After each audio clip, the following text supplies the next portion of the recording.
be. All set? Morning, everybody.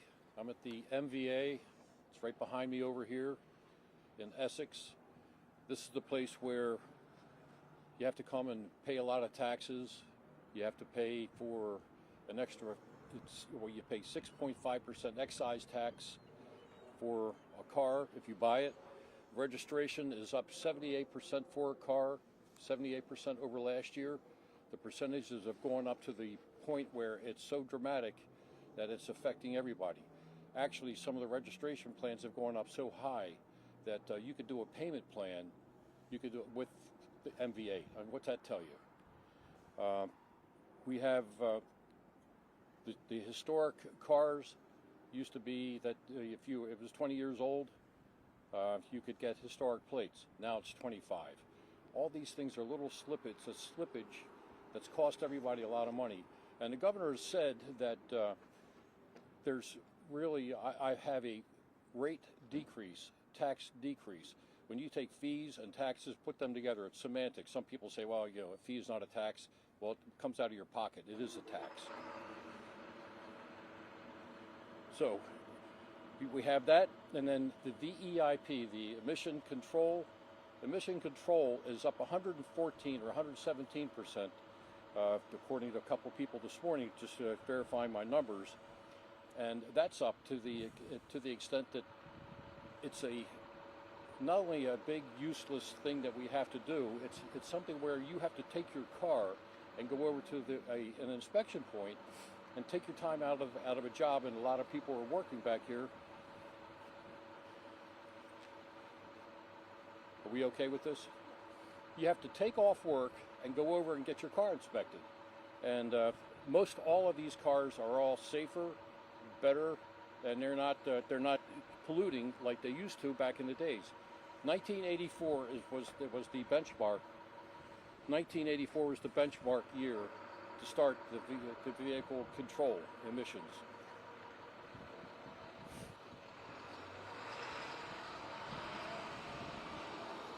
(1984) was the beginning of this.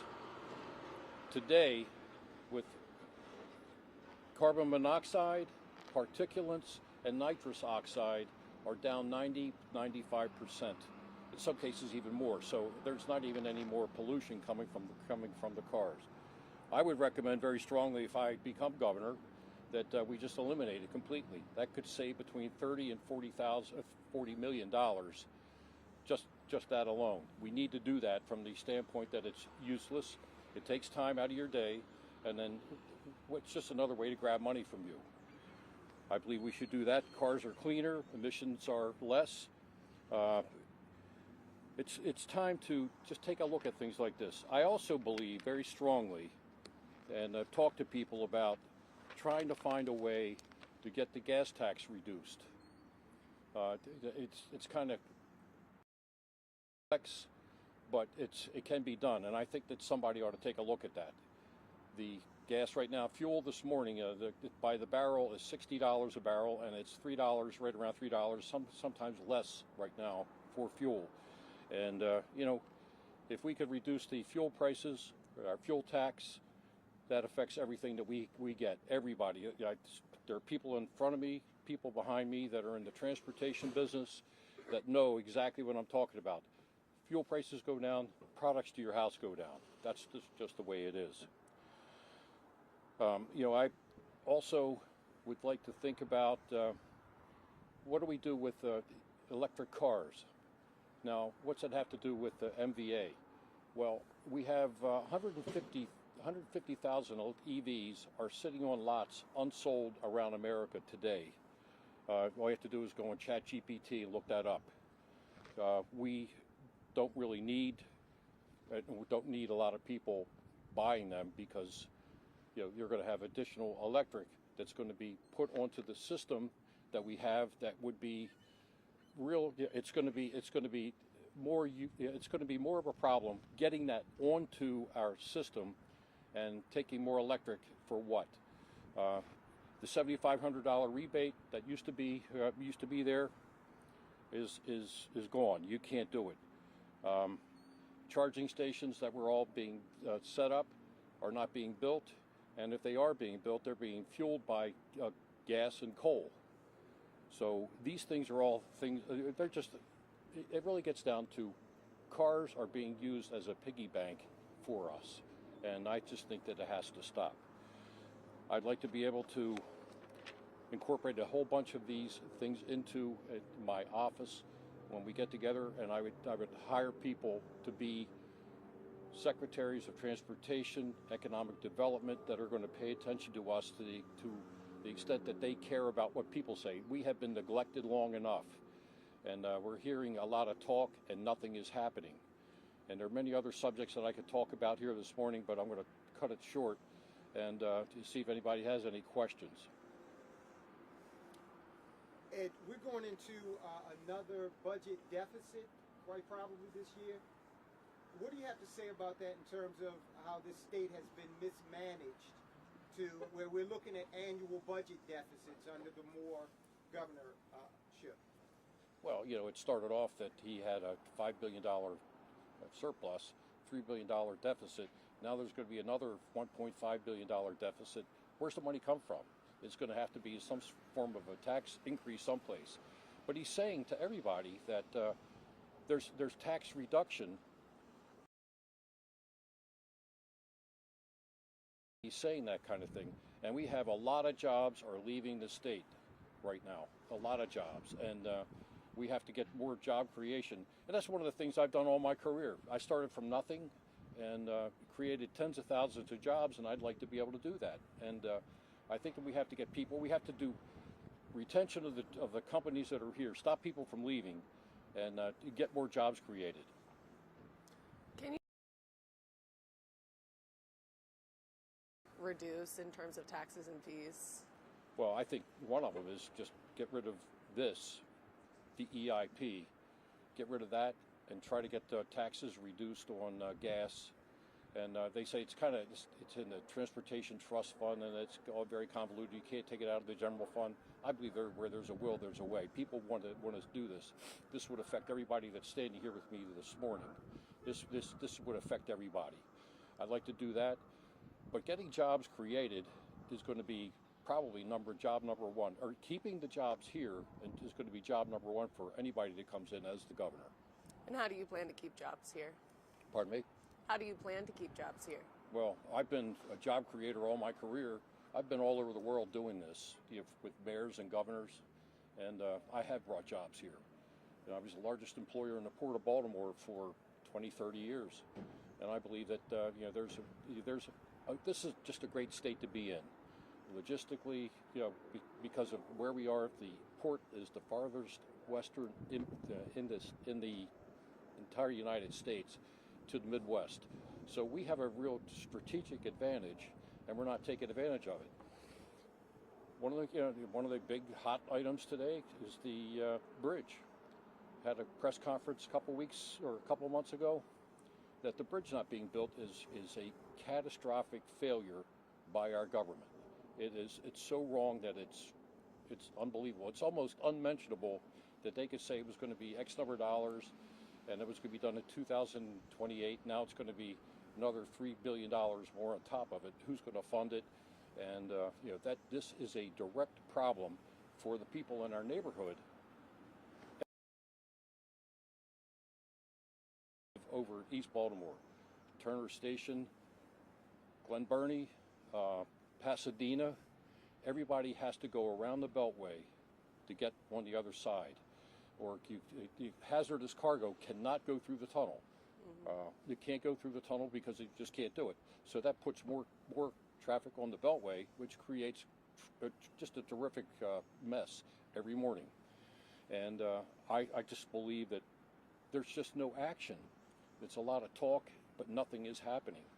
And I believe, I've built all my life. I built my tower in Canton. Some of the guys are here from Canton. Have people that are with the Corelli companies, the Rosedale Roofing. They build all around here. Everybody has to go a long distance to get away from all this stuff. And I believe that, when I built in Canton, I would make sure that we did it, we started it, and finished it. And we started it, and you got to the contractors, and you said to them, don't give me any extras. Here's the time frame to finish it. Don't disappoint me. That's what I would do. And, and that worked. What about implementing more like business-friendly tax initiatives? Is that like another tax reform that you would look at to keep jobs? Yeah, that's a very good question, because it's all is construed to be corporate welfare if you give some sort of tax breaks for people to come in. But all the contiguous states are doing that. Mm-hmm. And Virginia, you can't go around Maryland. You can't go around Maryland and see cranes up in the air. But as soon as you cross into Virginia, you see cranes up in the air everywhere. They have shovel-ready project property ready to go, and they will stop all the bureaucracy that we have here.